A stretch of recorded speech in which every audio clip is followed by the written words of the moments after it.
Hey guys, I want to thank you for watching this video today on how to start a young adult ministry from the ground up. I believe every church has a desire to reach millennials, to reach young adults. And I think the biggest thing that young adults are looking for, searching for, is community. They want to belong to something that's great, something that's authentic. I think we should first start by maybe defining millennials. Maybe you're a millennial watching this now. Maybe you're like me and you're 36 or older and you're not really a millennial. Millennials are usually defined as people who are currently 18 to 33 years old. And Barna Research Group has really looked into the young adult generation, the millennials, to really pick their brains and see why they're leaving church, why they're a part of a church. And this is what they have found out. They say that millennials are the least likely generation to say the church has their best interest at heart. Only 30% of them have positive thoughts about the church. It goes on to say 2 in 5 say church is not important because they can find God elsewhere. And 1/3 says it's because church is not personally relevant to them. 1 in 3 simply find the church boring, and 1 in 5 say it feels like God is missing from the church.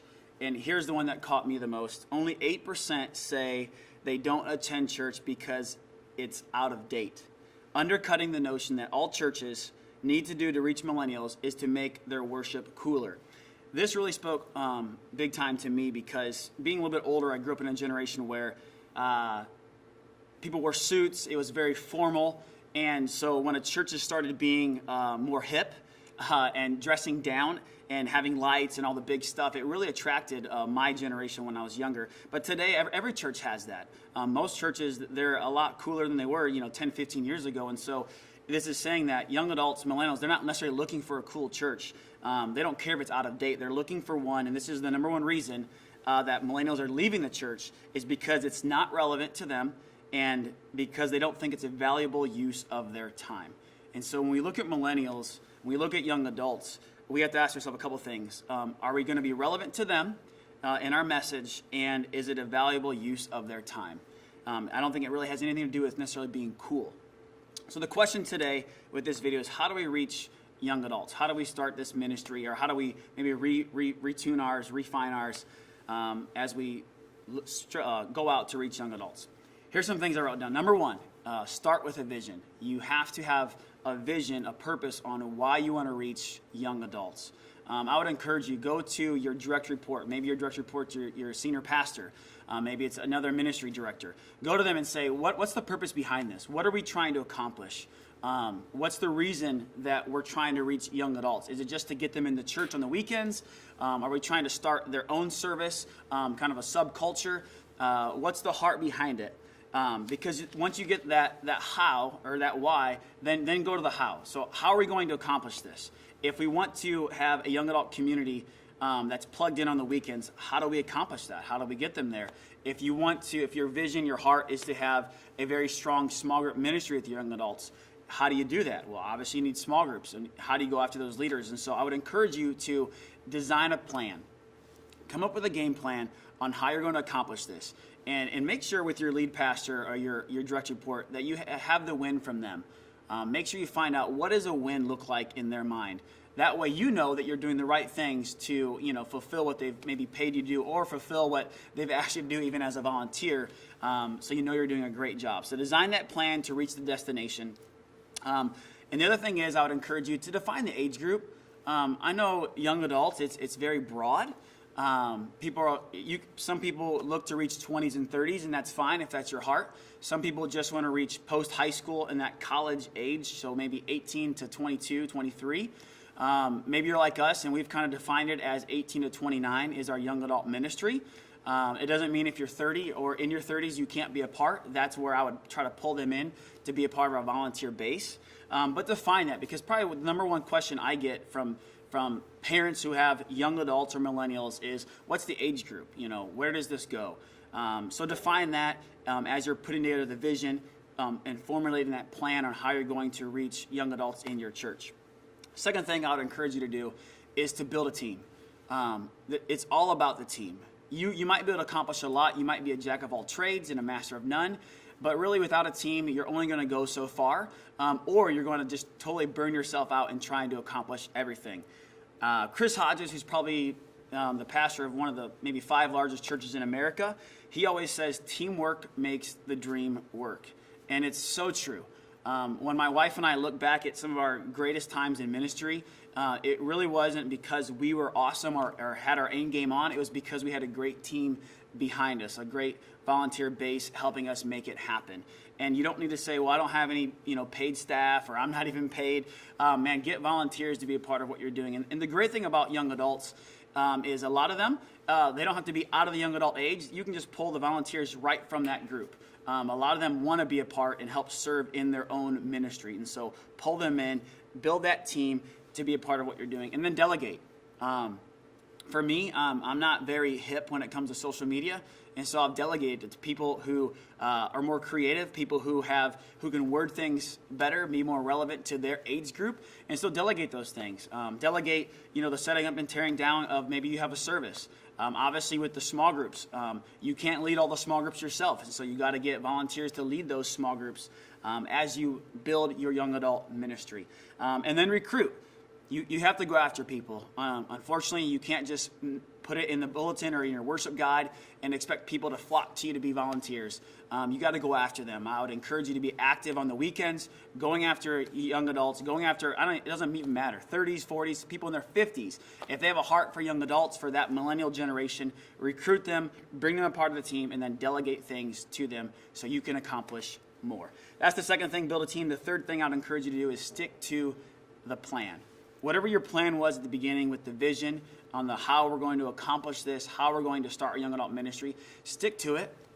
Don't just give it a month and be like, well, it's not working, this is not working, this thing's not working. Give it maybe a semester. Maybe say we're going to do this plan for 6 months or for a whole entire year, and then we're going to reevaluate.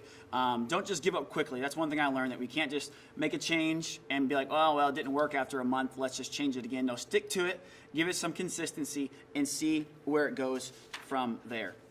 The last thing I would give you on this, on how to start a young adult ministry, is to promote. You have to get the word out. And I know maybe you're in a situation where you can't always get something in the bulletin, or you can't always get a verbal from the stage. Those things are great. Try to go after those if you can. Maybe get a flyer in your bulletin. I would encourage you, maybe get some sort of informational table out in your lobby or outside of service. You could do connects after your service where they can announce it. Young adults can come to your table and get more information that way. But then take it into your own hands. Utilize social media, whether it's Instagram, Twitter, Snapchat, I don't know, start a Facebook group, get people on that, add your friends, get the word out. Here's what I've learned. We live in a culture where social media is king. Everyone is looking at their feeds, and it's everyone's posting their greatest thing, their highlights. Every ministry, all your friends, their friends are posting what parties they're going to, what events they're a part of, what they're doing on the weekend. And so you, as a young adult ministry, you need to promote your stuff. You need to get it out so they can see what they're missing out on and what they can be a part of. And so it's in their feed and it's going. I would encourage you to do that. There's some cheap ways of doing that with graphics on social media, with Canva and other programs. You don't need Photoshop. You can be creative. Find someone, a young adult who can be creative. They can make it happen. Another way to promote is you can maybe pay a little bit of money and have a texting service. So gather names of young adults from your church, and you can text them automatically once a month, once a week, every day if you wanted to. That might be overkill. And get the word out that way. It's very minimal money each month, and you can get the word out so they don't miss a beat, so they always know what's going on. A free way of doing it is Google Voice. You can get a free Google Voice number, gather their numbers that way, send them a text message as often as you want or as little as you want. They can respond back. The cool thing about Google Voice is you could maybe use that as a general number for your young adult ministry. You could have volunteers use that number, and they can text people and say, hey, this is our young adults ministry. Just want to thank you for coming, or whatever, and however you might want to use that. So that's the things I have for you, how to start a young adult ministry. Start with the vision, build a team, stick with the plan, promote.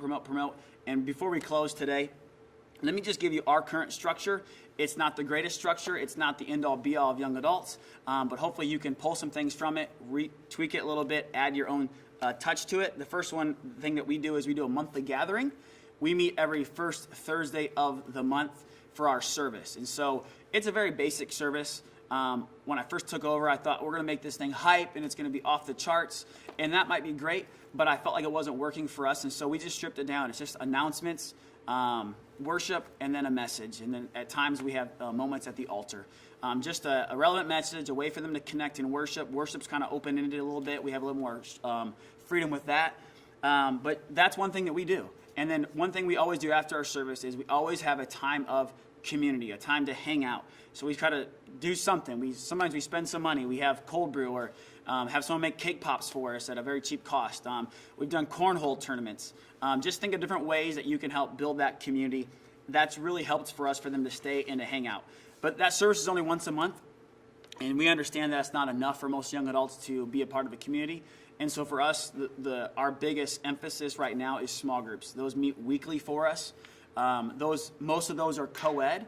You don't have to make them co-ed. You could have a guys group or a girls group, but what I've noticed is that the co-ed groups fill up the fastest. Why? Because singles are ready to mingle, right? Guys want to meet girls, girls want to meet guys, and so we foster that. We're not necessarily trying to hook them up in relationships, but we know they're going to be there. The only hard part about having co-ed groups is you have to have a guy leader and a girl leader to lead that group. That way you keep integrity there. But man, with us, small groups is a big deal. There's many times when we have more people in our small groups than we actually have attend our service.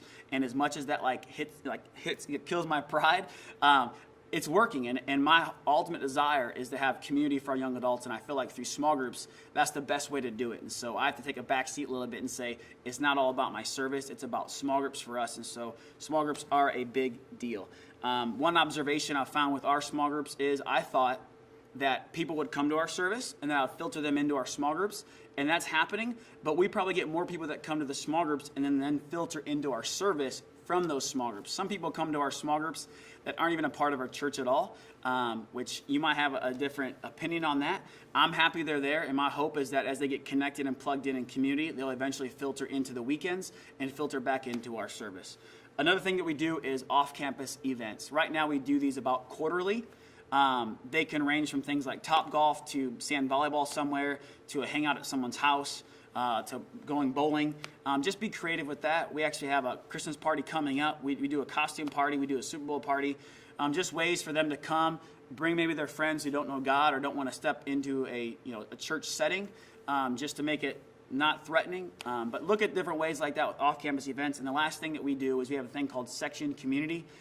We stanchion off a couple rows in our auditorium for our young adults to sit and to be a part of community together, to experience the weekend together. And my hope with that is that they would build community and then maybe hang out after service and foster more community. That's really all I have for you guys today. I just want to thank you so much for watching this video. And my heart and my prayer for you is that you would be creative, you would hear from God on how you structure your young adult ministry, maybe how you launch it. But I pray the best for you. God bless you guys. Have a great day.